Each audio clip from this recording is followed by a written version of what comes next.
Now, we are lucky to have Lauren Bondley share her experiences with us. Lauren is the Arizona State contact for the Women's Declaration International, as well as a former age group national team and age group national champion in triathlon. She is going to talk about the new identity categories promoted by USA Triathlon at the recent national championships, which she attended, as well as the disappointing regulations from World Triathlon after British Triathlon did formally protect female athletes. Lauren is beginning to organize our ICONS Triathlon group, and she will speak about what she has learned about advocating for women's rights by working with the feminist organization Women's Declaration International. Thank you, Lauren. Thank you, Kim. As she said, my name is Lauren Bondley, and I am very happy to be here to talk about the creation of the ICONS Triathlon team. But mostly I'm going to talk about why such a group is needed. And I want to start with a little bit about how I got started in triathlon, because I think it is one of many stories that illustrate why it is so important to keep sports fair, especially for women. So I started as a runner a long time ago, and it got me through a lot of things when I was younger. And when I switched to triathlon 12 years ago, it was very much purposefully in order to get myself through another situation. And that was that when I started my career as a software engineer, I spent really the first 11 years of my career first being intensely sexually harassed at a company where that was just baked into the culture. And when I tried to report it and get help, I was explicitly told the men doing it were more important than me, so that I had to deal with it or leave. And then when I did leave, I ended up at a company where instead I was treated like a secretary instead of an engineer. And after years of this, I really felt like everywhere I go, it's going to be like this. I'm just going to keep getting cheated out of the career that I deserve. And my self-esteem couldn't take it. I really felt like I should quit. But what I had learned earlier from running is that sports is this really beautiful place where you can go and fairness is ensured and nobody gets to sabotage you. Nobody gets to insert their subjective beliefs into it and make up a reason why you're not good at something. Because especially in racing sports, if you win a race, you are good at that and nobody can take it away from you. And I just desperately needed a place where I could actually reap the rewards that I deserved and prove to myself that I am good at things if only I am given a fair shot. And I really don't think I would be an engineer still today. And I am in a good place now. I work with the greatest group of guys now. But I don't think I would have lasted this long if I did not have the opportunity to achieve what I achieved in triathlon. And triathlon was perfect because it was new to me and a real challenge. And so working my way up to earning a national title and competing internationally with the age group national team really served as a great distraction and balanced out all the unfairness I was facing at work day after day. And it just would have been too unbearable. And I think a lot of athletes would say that their sport helps them navigate challenges in life. And that is exactly why we do want it to be available for everyone, but it has to be fair for everyone or it stops being sport and it stops serving one of its most unique, beautiful purposes. And so that's why I take it really quite personally that the people in charge of triathlon and so many other sports are saying to women that no, there's actually no place you can go where men will not be allowed to cheat you, and where the people who are supposed to support you and make sure things are right and fair will not instead tell you that the men are more important and that he has the right to cheat you. And to me, that's what this fight is really about.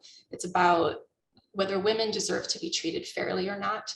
Because if we don't deserve to be treated fairly, even in the one place in life where fairness is supposed to be ensured and upheld, what hope do we have everywhere else where women are being treated poorly and people make these excuses like that's our place and we just have to learn how to take it.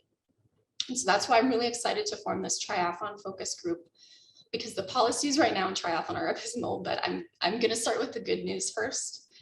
Over the summer, British Triathlon updated their policies and created a protected female category and then an open category for everyone else, and made it very clear that harassing anyone over how they presented would not be tolerated. And it's a fantastic policy. We'd really like to see it copied everywhere else. And this was shortly after FINA also protected female swimmers. And since that's a component in triathlon, one really would have hoped that when World Triathlon announced they were taking another look at their policies, that they would have the moral fortitude to do what was right, since two other groups had just done the right thing.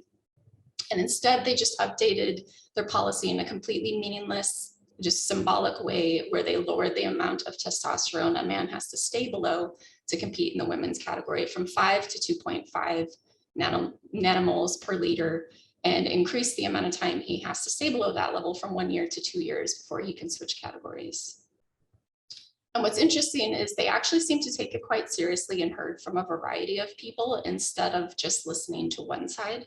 And they actually heard from Doctors Emma Hilton and Ross Tucker, who were at the ICONS conference this summer. And if you weren't there or haven't been able to watch their presentation on YouTube yet, I really, really recommend it, because they make the case just so perfectly clear that no meaningful competition can exist between males and females in sport. And that reducing testosterone is a red herring. It doesn't create an even playing field. And so it's really disappointing that World Triathlon got all that information and are definitely perfectly aware that the policy that they have is allowing women to be cheated. But I think a big part of how this was able to happen is they had all of their committees look at it, and the coaches and athletes committees both recommended a protected female category. And it was actually the women's committee who said that they would prefer a protected female category, but they were also open if the testosterone requirements could be more strict sometime in the future, then they would be okay with it. And so if the women's committee says it's okay for women to be cheated, then of course World Triathlon is going to think that it's okay for women to be cheated. And unfortunately, in the United States, we cannot count on our own governing body in triathlon to do the right thing. They are actually much worse than World Triathlon, because USA Triathlon's policy is that a man does not need to take hormones or have any medical intervention whatsoever, or even change his legal status in order to compete in the women's category. All he really has to do is let them know ahead of time that that's what he wants, and then provide a note from a friend that says he's genuine. And what I think is very different about USAT versus World Triathlon is World Triathlon, and I think a lot of the other sports federations seem to be making these policies mostly out of fear from this culture of intimidation that has formed around this issue. USAT, on the other hand, has made it pretty clear that they're doing this out of devout belief, that they really believe in this framework of people's feelings mattering more than what they physically are.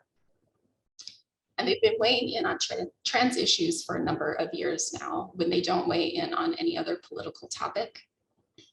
When bathroom bills first started popping up a few years ago, their social media would comment on that, when they really don't comment on any other political topic, and they shouldn't, because that's not what their job, right?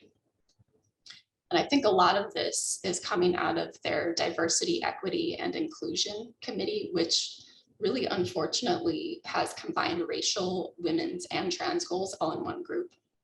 And it's pretty clear that the group is not serving women's interests at all. Right now, it's really only serving the trans activists' goals. And I think the reason that is why we see this so frequently in DEI committees and on the women's committee at World Triathlon is because of this socialization that women go through from a very early age, that we have to be nice even to people who are not being nice to us, who are not respecting us, that we have to be nice even while our rights are being taken away. And it's sad, because I think sports used to be one of the greatest tools we have for teaching girls empowerment and to stand up for themselves and to not tolerate being cheated, and to expect to be rewarded for what they have earned.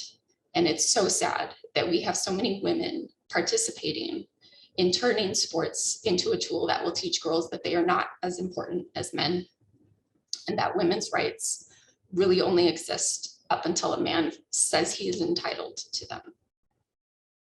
And I think it's setting us up for a future where even more women's committees will just not be equipped to actually stand up for women, because they will have been too conditioned to accommodate men's desires no matter the cost to us. And so we really need to push back, because it is clear that USAT is going to keep escalating and keep pushing this framework. And the latest proof we have of this is their creation of a non-binary category at age group nationals. And so the non-binary category, it is not a place for men who identify as women to compete, because USAT really believes men who identify as women belong in the women's category. The non-binary category is for those who identify as non-binary, which is being both a man and a woman at the same time, or neither, or being fluid. And we're seeing this pop up more and more. The Boston Athletic Association also added a non-binary category to the Boston Marathon for next year. And the way they did it was especially egregious, because through this category, they are allowing men to qualify for the Boston Marathon using the women's standards, which is a half hour behind the men's standards. And it's going to result in men having unfairly, grossly inflated qualification times. And it will result in them pushing out more deserving athletes out of the Boston Marathon. And so what USAT did was at least not that egregious. They didn't push anybody out of the national championship, but there's a lot of really concerning things that still come out of this. And I'll start by explaining what an age group is. Age groups are divided by sex and then in 5-year increments. So I compete in the 35 to 39 female age group.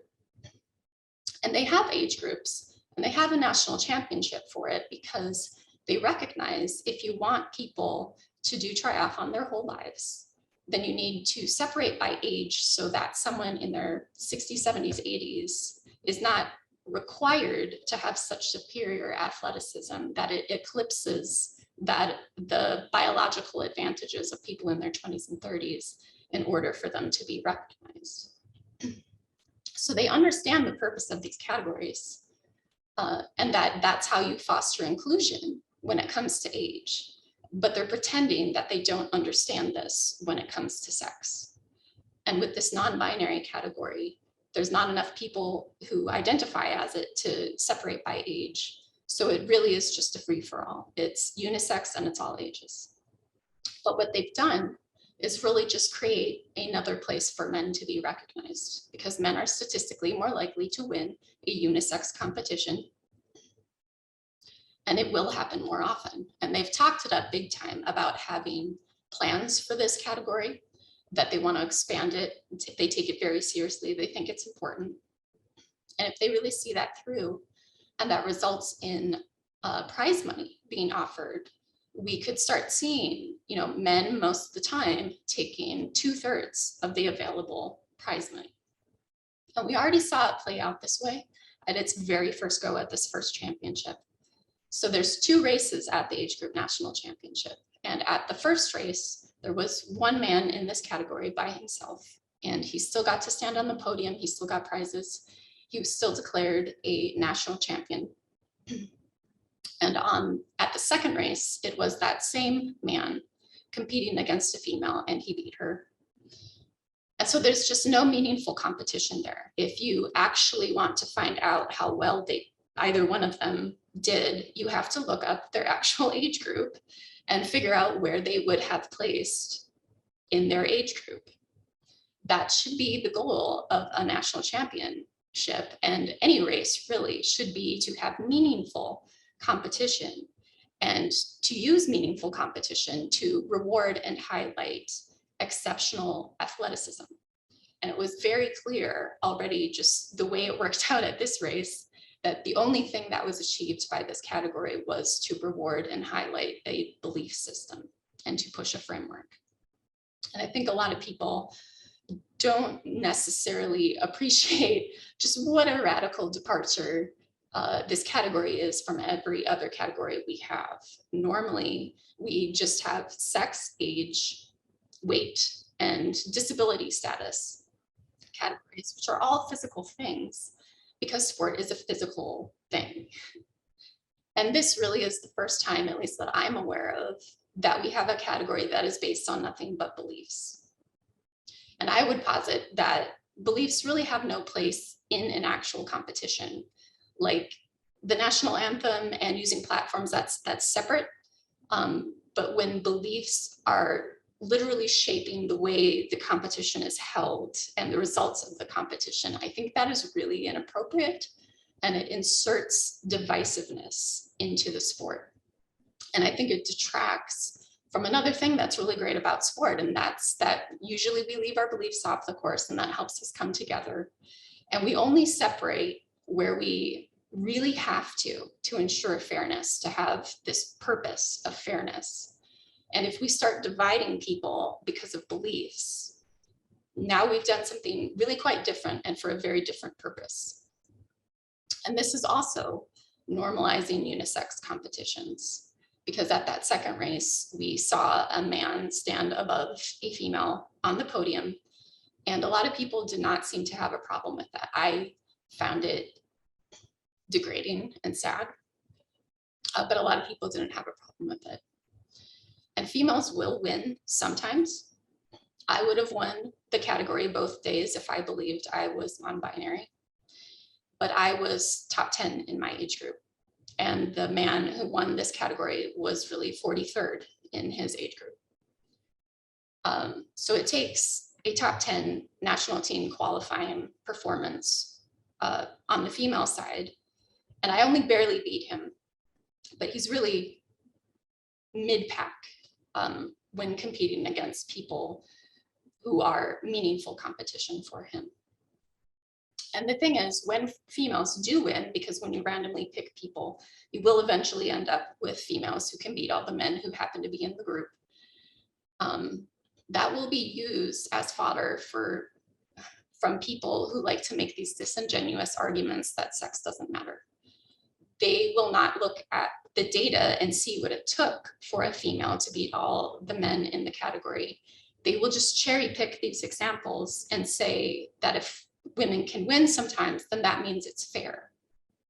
And these people are already calling for an end to gendered sport or sex segregated sport, which means women will lose. And I don't think we should underestimate their ability to do this, because they've been very successful so far in getting what they want. And this is being used as the pointy end of the wedge. It creates a feeling of intimidation.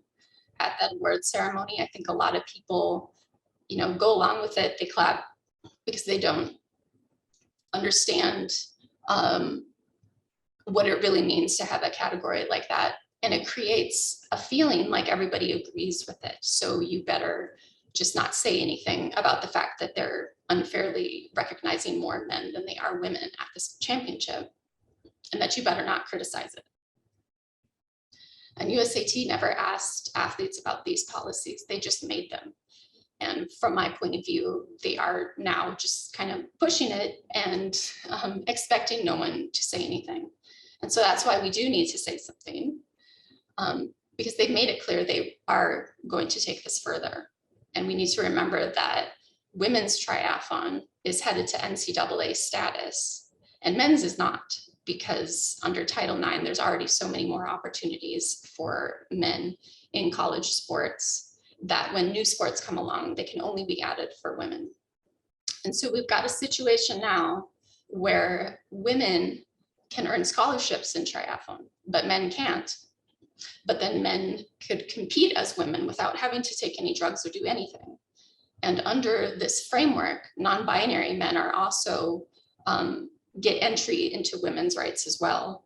And we have this situation then with USAT being all about this. They want to promote this framework. And so that, I think that is very concerning.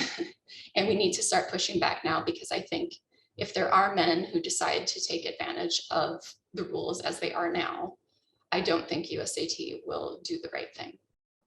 And so the ICONS Triathlon group right now, we're small and we're working on growing, but the first thing we are doing is coming up with our own policies to replace these really sexist policies. And they are sexist because having rules where fairness for men is paramount and it's maintained, but they're spending all of this energy trying to carve out a way for men to cheat women and for men to be recognized more than women. That is sexism. And really, if there's one thing I've learned from my experience in my career, it is that it is a mistake to wait for sexism to escalate to a certain point before you start speaking up about it. So we're not going to wait. Our kickoff meeting is on Monday, actually. And if anybody's interested in joining us, you can email me at arizona.wdi@gmail.com.